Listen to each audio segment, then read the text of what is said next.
Emma Raducanu is once again making headlines, not just for her resurgence on the tennis court, but for the bold decision she has taken in her coaching journey. Since stunning the world as an 18-year-old qualifier who lifted the 2021 U.S. Open trophy, her career has been a story of ups, downs, and constant change in the coaching department. Over the past 4 years, she has gone through a revolving door of mentors, searching for the right fit to help her transition from teenage sensation to established star. This time, though, things feel different.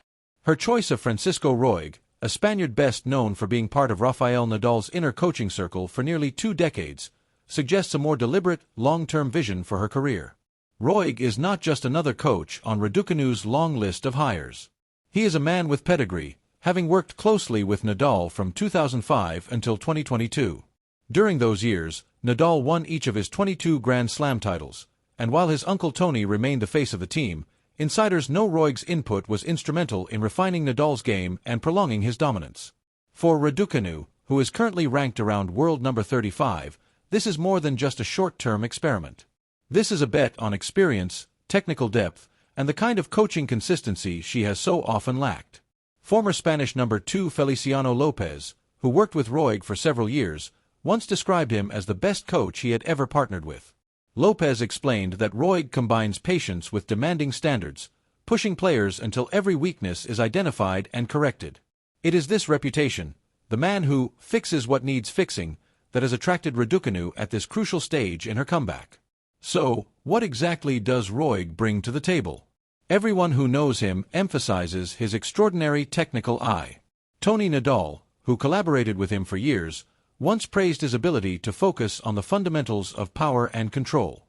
In today's tennis, players strike the ball at incredible speed, but Roig insists that without flawless technique, consistency disappears. According to Tony, Roig ensures his players can produce quality repeatedly, not just in isolated moments. That could be the difference between Raducanu being a dangerous shotmaker and a true contender week in, week out. This new chapter comes after Raducanu endured a difficult 2023.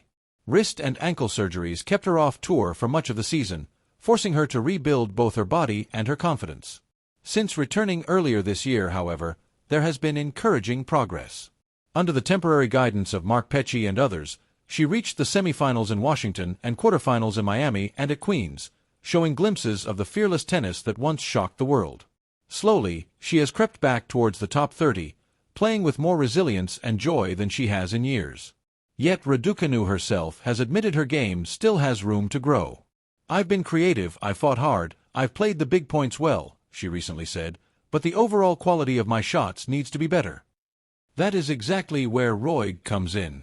Unlike some coaches who rely heavily on video and statistics, Roig trusts his natural eye. Longtime friend Jordi Villaro, who co-founded the Barcelona BTT Academy with him, once explained that Roig can see tiny technical flaws in an instant, things others might only notice after slow-motion replays. Every player who spends an hour with him, Villaro said, comes off the court striking the ball cleaner and with more purpose. It is this gift that caught Raducanu's attention when she secretly trialed Roig after Wimbledon earlier this summer. She has often said her frequent coaching changes stem from her curiosity and her habit of asking probing questions. With Roig, she found someone whose answers challenged her but also inspired her. She reportedly left those sessions motivated, feeling that his methods were both practical and refreshing. For Roig, too, the connection was immediate. At their first event together in Cincinnati, Raducanu not only scored a confident win over Olga Danilovic, but also pushed world number 1 Aryna Sabalenka to the limit. Although she fell just short, the match sent a message that she was rediscovering the fearless spark that won her the U.S. Open. Roig told friends afterward that he enjoyed working with her immensely, praising her love of the court and her willingness to train for hours on specific scenarios like returns, second shots, and countering attacks.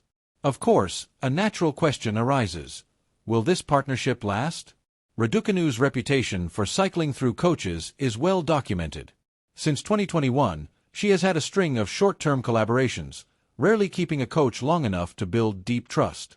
But those close to her insist that this time she understands the importance of stability. Roig, meanwhile, is described by everyone who knows him as not just a brilliant technician but also a warm, funny, and trustworthy companion, qualities that may help build the bond Raducanu needs. Tony Nadal once explained that a player should only change their approach if they are dissatisfied with their level. If Raducanu truly wants to climb higher, and she has made it clear she does, then patience is essential. Improvement, especially technical refinement, takes time. Giving Roig that time may be the key to unlocking her next chapter. Signs so far are encouraging. The two were spotted laughing and relaxed during a mixed doubles practice with Carlos Alcaraz in New York ahead of the US Open. In Cincinnati, they even spent long car rides together, with Roig taking the wheel, a small detail that hints at growing camaraderie. His past with Nadal also shows that he values relationships beyond tennis.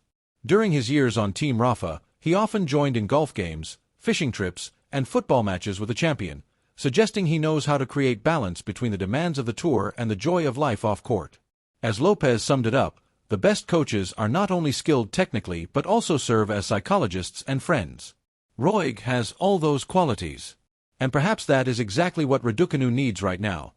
Not just someone to polish her forehand or improve her serve, but a mentor who believes in her and guides her through the pressures of being a young champion in the spotlight. For Raducanu, the appointment of Francisco Roig feels like more than just another headline about a new coach. It feels like a statement of intent. She is no longer the wide-eyed teenager surprising the world, nor the uncertain young star searching for direction. She is a driven competitor, ready to invest in the right guidance to maximize her potential. If Roig can bring the same attention to detail and calming influence that he gave Nadal, then perhaps Raducanu's greatest tennis is still ahead of her. And as she steps back onto the courts of Flushing Meadows, where her fairy tale began, she does so with renewed hope, and a coach who knows exactly how to fix what needs fixing.